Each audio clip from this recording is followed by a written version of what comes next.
ये हमारा इस चैप्टर का लास्ट टॉपिक स्टार्ट होता है। तो इसका नाम है one phase semi control rectifier with R L E load and free wheel diode. तो इसमें हर एक चीज़ है, आर भी है, एल भी है, ई भी है, फ्री व्हील डायोड भी है और ये सेमी कंट्रोल भी है। तो ये इंपॉर्टेंट टॉपिक्स में से एक होता है। ठीक है, तो ये है हमारा सिमेट्रिक डिवाइस है, सिमेट्रिक सेमी कंट्रोल है ये, क्योंकि इसमें इस लेग में थायरिस्टरो डायोड है, इस लेग में भी थायरिस्टरो डायोड है। ठीक है, तो अब हम क्या करेंगे, एक सेकेंड।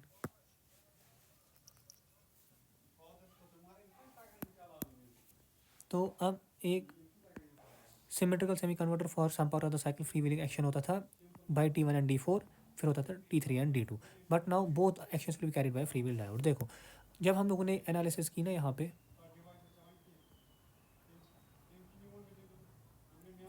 जहाँ मैंने कहा ये वेव फॉर्म्स बनानी है, जहाँ ना हमने ये V0 VS जो सारी की, यहाँ मुझे नहीं बना के वेव फॉर्म, वो मैंने कहीं पेज पे बनाई थी, वो शायद पेज इसमें से निकल गया है।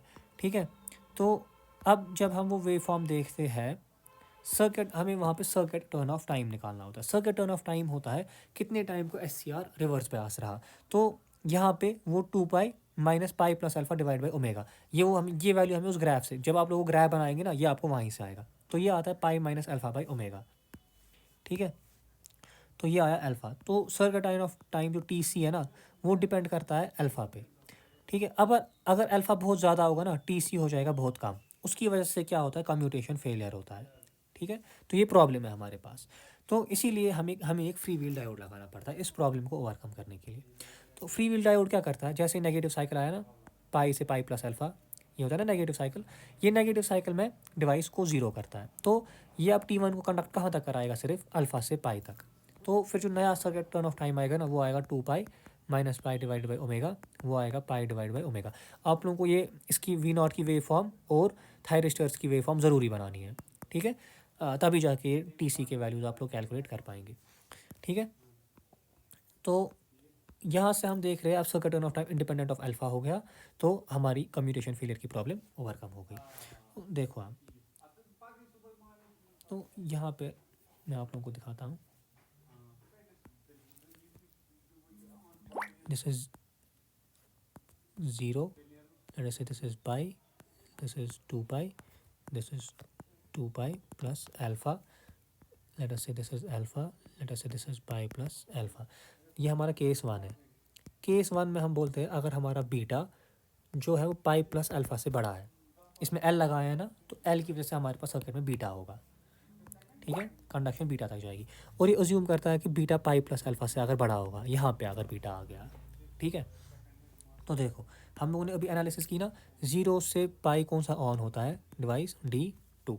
ठीक, फिर पाई से 2 पाई कौन सा होता है डायोड ऑन, D4। ठीक, फिर अल्फा से पाई होता है T1, फिर पाई प्लस अल्फा से ये होता है T3।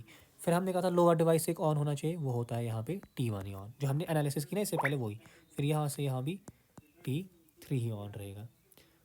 ठीक है, देखो अब यहाँ पे हमने क्या देखा था इससे पहले, करंट कब ज़ीरो होती है, अगर अगर ये हमारा वेव फॉर्म है, ये दिस इज ऐसे, this is 0 pi, this was beta, तो हम करंट का वेव फॉर्म कैसे बनाते थे, ऐसे, एंड इट वॉज जो बीटा पे ज़ीरो हो जाती थी। देखो अब अगर मैं यहाँ पे करंट का वेव फॉर्म येलो से अगर बनाऊँगा ना, देखो तो ये ज़ीरो है, अगर मैं इसको ज़ीरो करना चाहूँगा, इसको बीटा पे ज़ीरो होना है, राइट।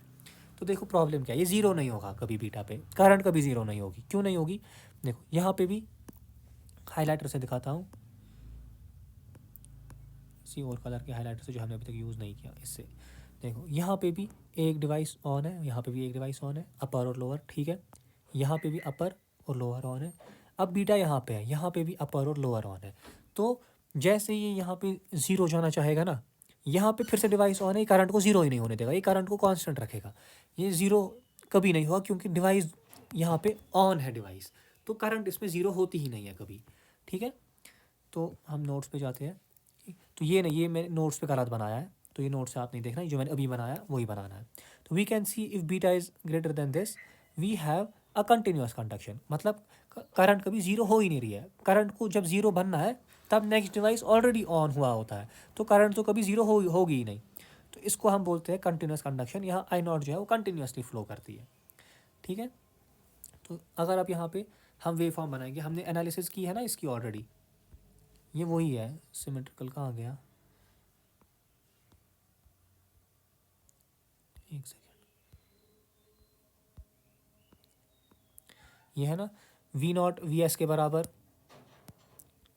पहले साइकिल में, फिर दूसरे साइकिल में ज़ीरो, फिर तीसरे साइकिल में माइनस वी एस, फिर चौथे साइकिल में ज़ीरो, ठीक है। ये हमने ऑलरेडी एनालिसिस किया है। अब हम इसका जब वेव फॉर्म बनाएंगे तो वेव फॉर्म में हमें सबसे पहले चाहिए अल्फ़ा की लाइन। तो let us draw the alpha की लाइन, लेट अस से दिस इज़ द अल्फ़ा की लाइन।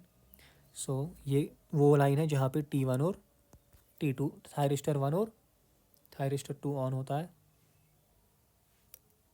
नहीं यहाँ पे ये T1 होता है, यहाँ पे T3 होता है। ये आप लोग मेरे नोट से नहीं देखोगे, उसमें बहुत गलतियाँ हैं मेरे नोट्स पे। यहाँ पे T1 ऑन होगा,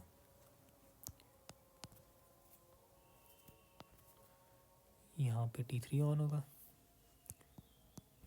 ठीक है। चलो अब हम वेव फॉर्म बनाते हैं। देखो वेव फॉर्म कैसे बनेगी। अल्फ़ा से पाई वी एस है वैल्यू, ठीक है, वी एस, ठीक है। अब कंडक्शन जाना चाहेगी यहाँ तक, राइट। मगर अब लगा क्या है, free wheel diode. Free wheel diode क्या करेगा, पाई के बाद कंडक्शन को ज़ीरो करेगा, ठीक है। फिर T3 पे वैल्यू क्या था, माइनस वी एस, वो जाना चाहेगा यहाँ तक, जाएगा नहीं यहाँ तक, क्यों, फ्री व्हील डायोड लगा है। तो कंडक्शन हमारी ऐसे चलेगी, ठीक है, ऐसे। अब इसमें क्वेश्चन है, अभी हमारे पास यहाँ पे तो E भी था ना, इसकी वेव फॉर्म में हमने E का यूज़ क्यों नहीं किया। इसका रीज़न है, हम E का यूज़ तब करते हैं जब हमारी करंट ज़ीरो होती है। क्यों, देखो वी नॉट E के बराबर कब होता है, ओके यहाँ नहीं, ये देखो वी नॉट E के बराबर कब होता है, जब ये फ्री व्हील डायोड ऑन होता है तो ये ज़ीरो हो जाता है, फिर ये शॉर्ट सर्किट बन जाता है और तब आउटपुट आता है E के बराबर। अब ये मत कभी ये कब ज़ीरो हो, ये शॉर्ट सर्किट तब होगा जब करंट ज़ीरो होगी। अब डिवाइस में कभी करंट ज़ीरो ही नहीं होती है, तो ये फ्री व्हील डायोड का यहाँ पे कोई काम ही नहीं होता है।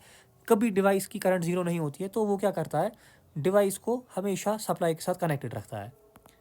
ऐसे डिवाइस हमेशा सप्लाई के साथ कनेक्टेड रहती है, क्योंकि इसमें करंट कभी ज़ीरो होती ही नहीं है, तो डिवाइस मत ऑफ ही हो रहा है कभी। इसका मतलब फ्री व्हील डायोड यहाँ पे कभी इसको लैच नहीं करता है E के साथ, ठीक है। इसीलिए E का वैल्यू इस वेव फॉर्म में देखो, इस वेव फॉर्म में हमें E का वैल्यू यहाँ पे इस वेव फॉर्म में E हमें कहीं नहीं दिख रहा है, और आई नॉट इसमें कॉन्स्टेंट होगा क्योंकि ये एक हाईली इंडक्टिव लोड ले रहे हैं, ठीक है। ये हमारा पहला केस हो गया, ठीक। तो अब आई नॉट भी बनाते हैं, यहाँ आई नॉट होगा कॉन्स्टेंट, ये हमारा वी नॉट था, ये हमारा आई नॉट था, ठीक है। ये बन गया beta greater than pi plus alpha के लिए। अब हम बनाएंगे दूसरा केस, यहाँ पे बनाते हैं केस 2। अगर अब बीटा जो है वो पाई प्लस अल्फ़ा से छोटा है तो तब क्या होगा, अगर ये हमारा ज़ीरो है, ये 2 पाई प्लस अल्फ़ा है, ये हमारा पाई है, ये हमारा 2 पाई है, ये हमारा अल्फ़ा है, ये हमारा पाई प्लस अल्फ़ा है। अब बोल रहा है ये जो बीटा है वो पाई प्लस अल्फ़ा से छोटा है, लेट अस से वो यहाँ पे है बीटा, अगर वो यहाँ पे होगा तो फिर से हम अपनी एनालिसिस करते हैं। ज़ीरो से पाई हमारा डायोड D2 चल रहा था, फिर पाई से 2 पाई हमारा डायोड D4 चल रहा था, फिर पाई से दिस हमारा T1 चल रहा था, फिर इधर से इधर भी हमारा T1 ही चल रहा था, इधर से इधर हमारा T3 चल रहा था, इधर से इधर हमारा T3 ही चल रहा था, ठीक है। अब देखो फ्री व्हील डायोड कहाँ पे काम करता है, पाई से पाई प्लस अल्फ़ा के बीच में, राइट, इस पोर्शन में काम करता है नेगेटिव साइकिल में। तो अब यहाँ पे जैसे ही फ्री व्हील डायोड काम करेगा ना, ये क्या, ये थायरिस्टर तो बंद हो जाएगा ना, ये कहाँ तक कंडक्ट करेगा, पाई तक ही। तो अब करंट को ज़ीरो होना है, देखो यहाँ पे करंट को ज़ीरो होना है इस बीटा पे, वो ज़ीरो हो जाएगी बीटा पे। फिर यहाँ पे हम देख रहे हैं इस रीजन में फ्री व्हील डायोड, जो ये रीजन बन गया ना ये वाला, इस रीजन में फिर मत कोई डिवाइस ही काम कर रहा है, ये तो हो गया ना ज़ीरो, करंट तो ज़ीरो हो गई। अब अगली करंट, अगला डिवाइस कहाँ से ऑन हो रहा है, ये देखो ये बीटा से लेके पाई प्लस अल्फ़ा तक मुझे कुछ नहीं है ज़ीरो के बाद, फिर यहाँ से T3 और यहाँ पे मुझे D4 T3 है, फिर यहाँ पे तो करंट मेरे को वापस मिल ही जाएगी। मगर जो ये ग्रीन वाला रीजन मिल गया, यहाँ पे मत मुझे कुछ मिल ही रहा है, तो ये ग्रीन वाला रीजन पे मेरी करंट हो गई ज़ीरो। जैसे ही मेरी करंट ज़ीरो होती है तो क्या होगा, देखो करंट हो गई ज़ीरो, करंट हो गई ज़ीरो, मतलब मेरा आउटपुट जो है वो लैच यहाँ पे ये शॉर्ट सर्किट हो जाएगा ऐसे, तो वो लैच हो जाएगा ई के साथ, तब मेरा वी नॉट आएगा ई के बराबर। ये किस रीजन में आएगा वी नॉट ई के बराबर, इस रीजन में।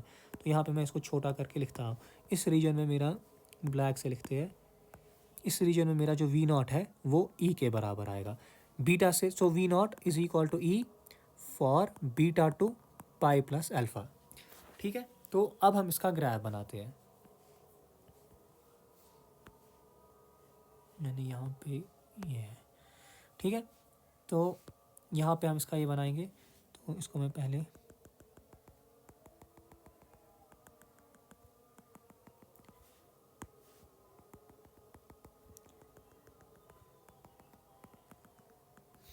ठीक है, अब हम स्केल लेंगे, हम अल्फ़ा बनाएंगे, अल्फ़ा की लाइन। ठीक है, तो अल्फ़ा की लाइन मैंने यहाँ पे बनाई। ठीक, फिर मुझे चाहिए पाई प्लस अल्फ़ा की लाइन, मैं रेड से बनाऊंगा, वो ये हो गया, यहाँ पे बनाते हैं, ये होगा पाई प्लस अल्फ़ा की लाइन। फिर हमें बीटा बनाना है, जो पाई प्लस अल्फ़ा और मैं पाई प्लस अल्फ़ा थोड़ा दूर बनाता हूँ यहाँ पे, तो मैं पाई प्लस अल्फ़ा यहाँ पे बना रहा हूँ ताकि आप लोग क्लियरली देख पाओ वेव फॉर्म्स को। और यहाँ पे मैं बना रहा हूँ बीटा की लाइन, ठीक है, जो पाई और पाई प्लस अल्फ़ा से, पाई प्लस अल्फ़ा से जो छोटा है, तो ये है मेरा बीटा। ठीक है, तो ये मेरा बीटा है, ये मेरा पाई प्लस अल्फ़ा है, ये मेरा पाई है, ये मेरा अल्फ़ा है। ठीक है, तो अब हम वेव फॉर्म बनाते हैं। देखो वेव फॉर्म, अब देखो यहाँ पे कितना कॉम्प्लिकेटेड ये हो गया, इसीलिए इसको ध्यान रखना है। ठीक है, देखो वेव फॉर्म क्या है, यहाँ से अल्फ़ा से स्टार्ट होता है और वैल्यू है वी एस के बराबर। ठीक है, यहाँ से स्टार्ट होता है, वैल्यू है वी एस, जाना चाहिए कहाँ तक, यहाँ तक। क्या ये यहाँ तक जाएगा, पहला पॉइंट, नहीं जाएगा। क्यों नहीं जाएगा, क्योंकि पाई के पास फ्री व्हील डायोड लगा है। ठीक है, बीटा तक, ठीक है, तो अब यहाँ पे फ्री व्हील डायोड लगा है। अब ये है बीटा, रुको यहाँ पे एक तो ये ई के लाइन तो मारना ही भूल गए हम यहाँ, तो वो हम येलो का नहीं, येलो हमने यूज़ किया है, ग्रीन कलर से मारेंगे ई की लाइन यहाँ। हाँ, ठीक है, देखो आप हो गया ये। अब बीटा पे पहुंच गए, अब हमारा, उनको इस रीजन को मैं हाईलाइट करूँगा। ये जो रीजन है ना, ये वाला, ये वही रीजन है जहाँ पे हमारा वी नॉट ई के बराबर है। ये ना बीटा और पाई प्लस अल्फ़ा का रीजन जो मैंने अभी ऊपर दिखाया था, इसको मैंने हाईलाइट किया। तो इस रीजन में मेरा वैल्यू जो है वो ई के बराबर है, ये लो, ये ई के बराबर है। ठीक, इसके बाद मेरा वैल्यू जो है नेगेटिव साइकिल में इधर तक है, जाना चाहता वो अगले बीटा तक, रुको इसको मैं, और जाना यहाँ पे 2 पाई के बाद एक और अल्फ़ा होगा, राइट, एक और अल्फ़ा होगा। फिर यहाँ पे हम रेड से 3 पाई प्लस अल्फ़ा बनाएंगे और उसके बीच में एक और बीटा होगा। ठीक है, तो देखो ये कितना कॉम्प्लिकेटेड बन रहा है। अब जिसको ये समझ आ गया, इसका मतलब उसको ये चैप्टर पूरा अच्छे से समझ आया है। ठीक है, देखो, ठीक, ये जाना चाहेगा यहाँ तक, क्या ये यहाँ तक जाएगा, नहीं, फ्री व्हील डायोड उसको बंद करेगा। ठीक,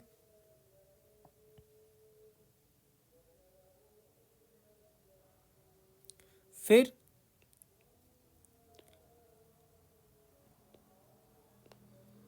यहाँ पे एक और बीटा आएगा बीच में, कि नहीं, पाई प्लस अल्फ़ा के पास, हाँ, फिर अल्फ़ा से इस बीटा तक ये अब ऐसे कंडक्ट करना चाहेगा। यस, तो अब ये आ गया, ये जो कंडक्ट करना चाहेगा अप टू दिस पॉइंट, क्या ये कंडक्ट करेगा यहाँ तक, नहीं करेगा, ये यहाँ ही पे रुक जाएगा। फिर बीटा आ गया, उस टाइम वैल्यू इस रीजन में ई होगा, फिर ये वापस ऐसे कंडक्ट करना चाहेगा। तो यहाँ देखो ग्राफ ऐसा बन गया, और करंट क्या होगी, वो इंक्रीज़ होगी, बीटा पे ज़ीरो हो जाएगी, फिर यहाँ तक बंद, यहाँ से वापस इंक्रीज बीटा तक यहाँ पे बंद। तो ये हो गया हमारा RL E load with free wheel diode और सेमी कंट्रोल्ड कन्वर्टर। ठीक है, देखो इसका वेव फॉर्म, तो ये सारा मैंने पूरा पहला वेव फॉर्म देखो, जो ये रीजन है ना, ये वही रीजन है जहाँ पे बीटा ई के बराबर है। ये देखो यहाँ बीटा ई के बराबर है, ये आप लोग आप देखेंगे अच्छे से, तो ये बहुत इंपॉर्टेंट है। तो यहाँ पे हमारा यूनिट नंबर 2 भी फिनिश हो जाता है। तो ये बहुत इंपॉर्टेंट यूनिट है, इसको आप लोग जितना टाइम दे सकते हैं इस यूनिट को आप लोग उतना टाइम देंगे, बाकी यूनिट्स इसमें ईजी है। तो this is the unit which will take your time and effort. ठीक है, थैंक यू।